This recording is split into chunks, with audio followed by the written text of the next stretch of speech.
Hello,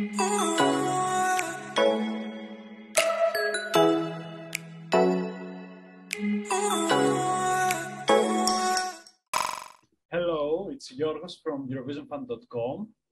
It's Apostolos. And we're here together with the one and only Daria. Hey. Daria, how are you? I'm really good. Really busy, but grateful for everything that's been going on. So nice. So, Daria, in the national final, we'll sing the song Paranoia. Would you like to tell us a little things about your song? The meaning of the song, what it means to you? Sure. So the story is actually not really positive, or more so like it started, when I was writing it, it was August.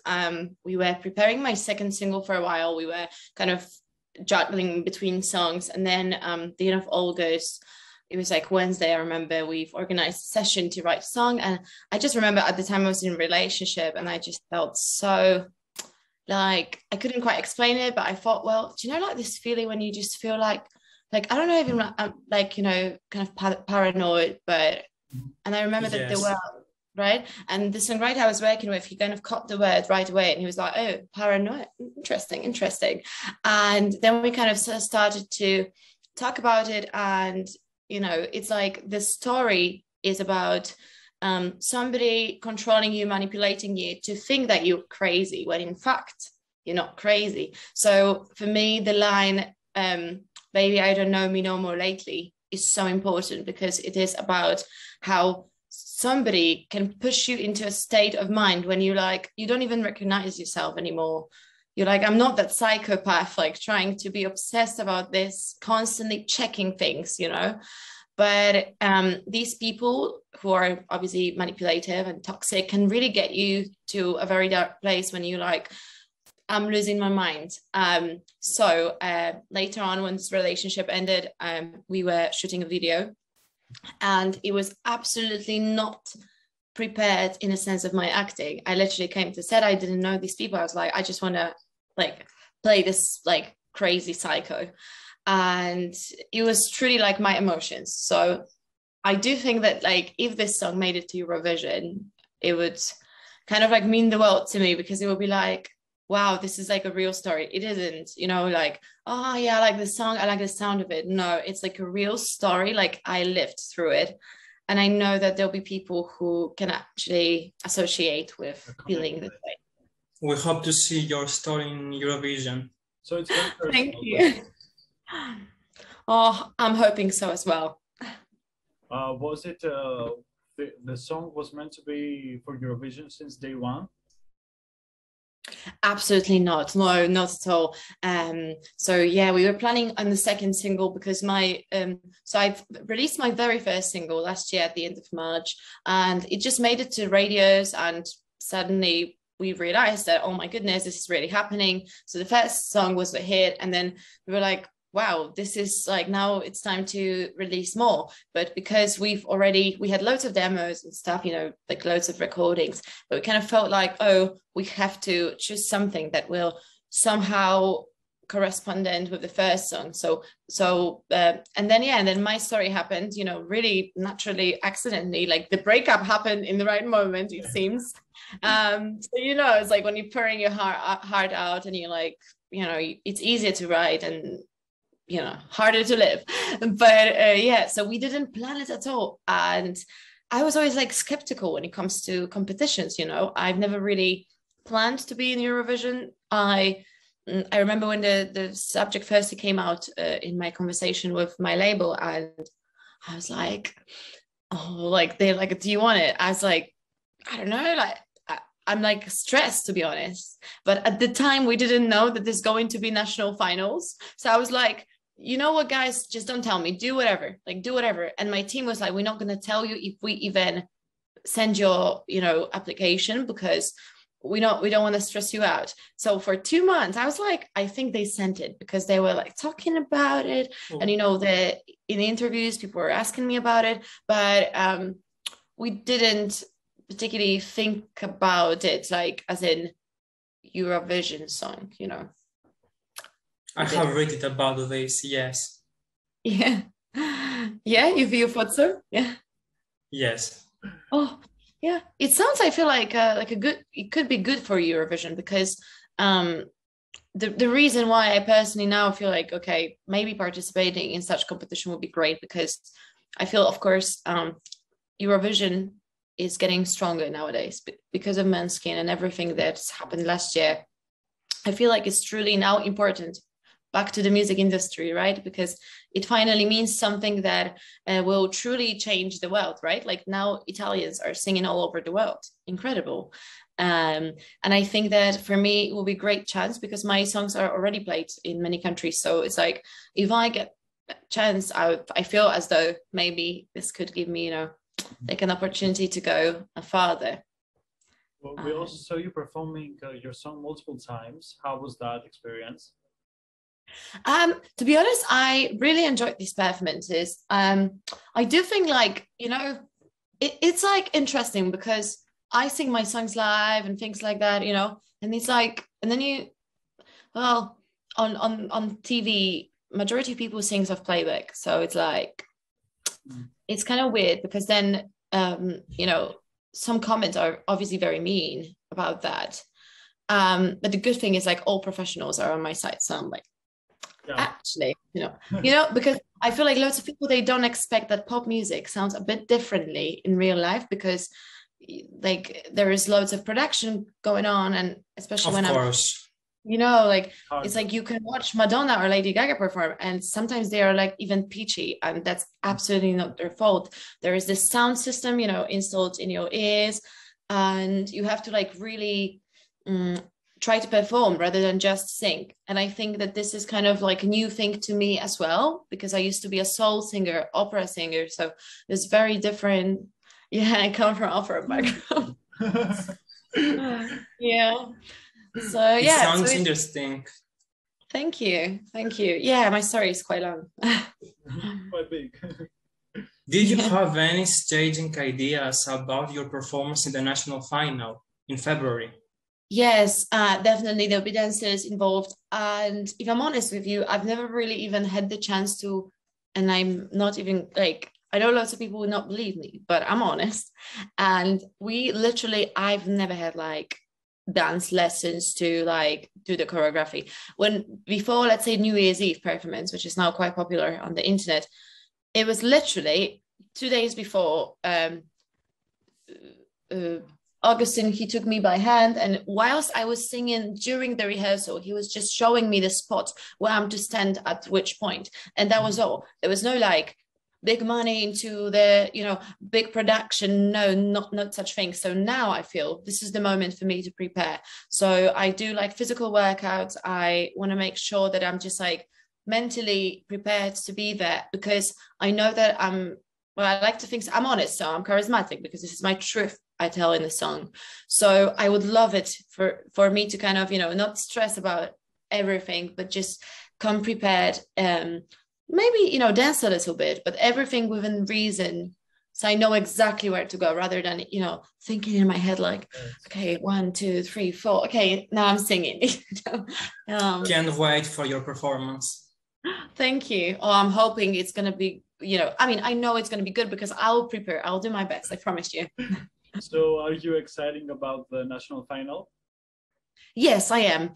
I was very scared at the beginning when I found out. I was like, I don't know if I want to do this. And like, as I told you, I'm super stressed when it comes to competitions. And I think, it's hard to compare artists at times because it's like, I speak my truth. I don't know, like, I imagine lots of these artists speak their truth too. So it's like, we cannot compare the truth. Like, this is my story. This is your story. You will have your fans. I'll have my fans.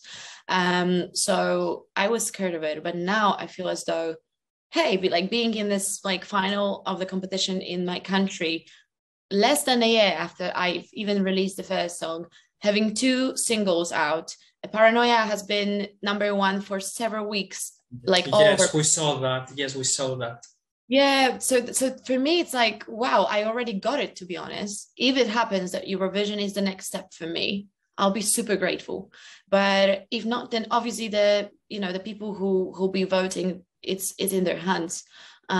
So I just I try to, focus on the good things and try my best and see how that goes. Yeah.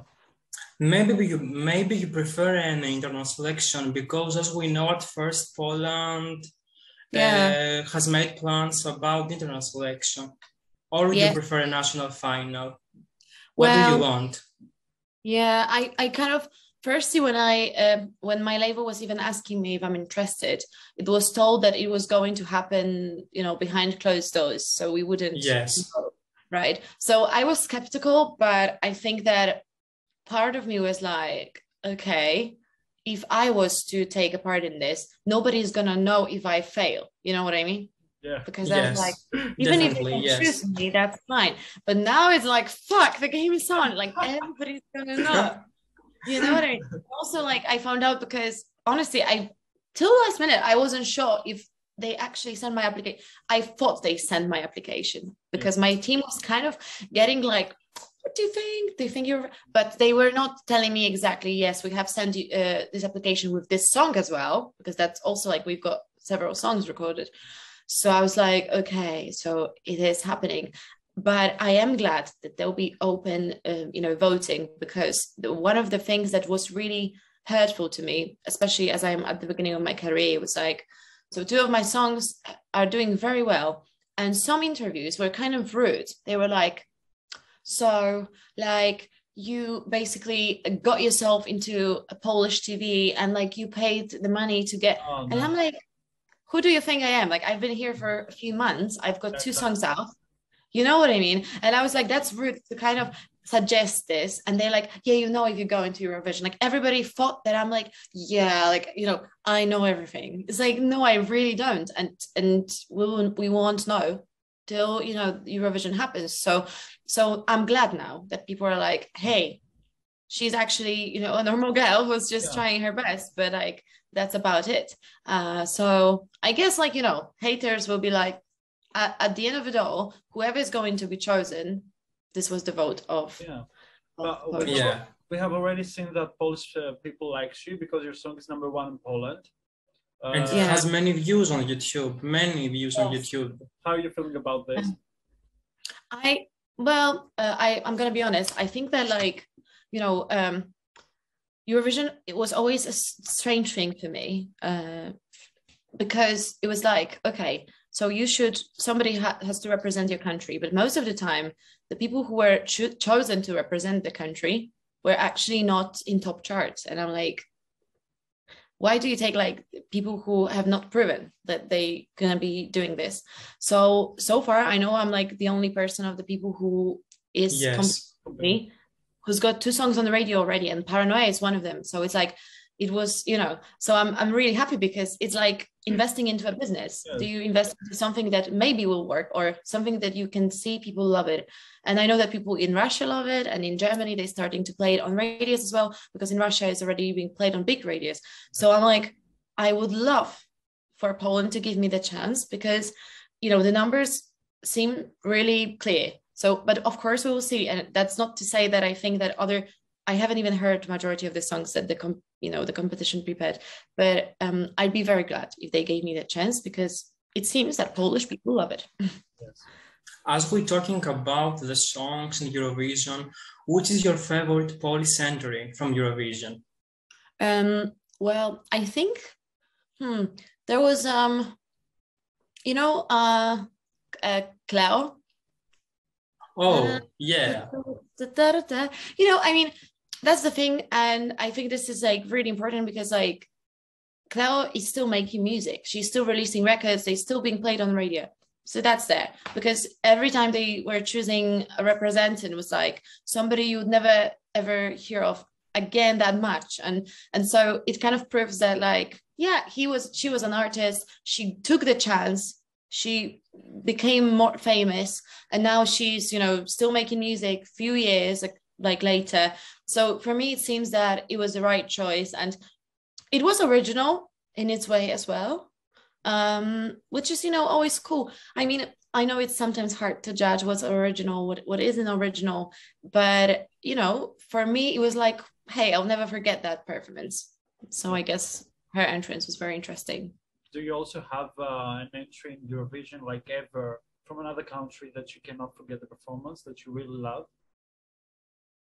It's hard to tell. I wasn't always watching Eurovision. I mean, on the day, you know, like mostly after, you know, the videos, and especially as a vocalist, you know, searching for interesting things. Lately, I have personally met Senhit. Oh. Yes, we were playing at the New Year's Eve. You know, there was also Jason. Yes, it was too. No. Yeah. I remember it. Yeah. Yeah, so I met her, and you know, she seemed very kind, and I know that she's got a great voice, and you know, her performance was really interesting, and I love the looks. You know, like I like people who are. I think an artist, as the whole persona and the music, should just go together, you know. So with her, this is the situation that I feel like, you know, she's got the looks, she's interesting. Yeah. Like all the way, her voice, the sounds, and so Senhit for me is one of the like memorable ones that I really understand. Of course, Måneskin is very interesting as well. Like, sure, it's just so incredible, like to watch what's happened for them since last year. At the end, would you like to sing us a little bit about your paranoia for us? Of course, yeah, not a problem at all. I haven't sung today yet, but you know, don't worry. Okay. Baby, I don't know me no more lately. See the monster that you made me. Maybe it's the paranoia. Can't you see I'm crazy for ya, baby? I just wanna be your lady. But I think your friends, they hate me. Hate me. Maybe it's the paranoia. Can't you see I'm crazy for ya? Yeah. That was crazy. We are wishing you all the best of luck. Thank you so much. We will definitely support you. Yeah. Thank you. Seriously, honestly, I appreciate it so much. Truly. We also. Truly. Thank you. Thank you very much for this conversation. Thank you. Goodbye. And send me the interview. You know, I will share it on all my socials. Yeah.